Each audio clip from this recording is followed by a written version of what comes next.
What's up everyone, I'm Skedda and I'm so happy to be here for another YouTube episode.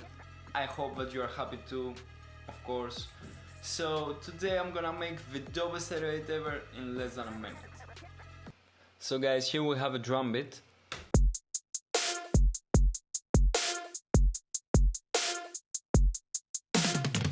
And the first thing we want to do is open a MIDI channel, create a MIDI clip, draw some notes,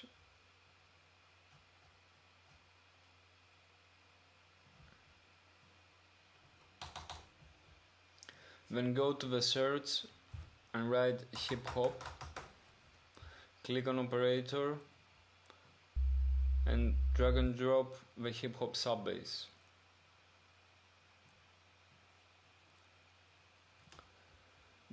Gain halfway the drop and the tone, gain a little bit the distortion, open your EQ, and this is it, you're ready.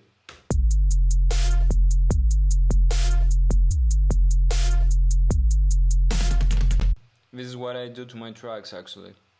So guys, that was the video. I really hope you enjoyed it. As you saw, it was pretty easy and very useful.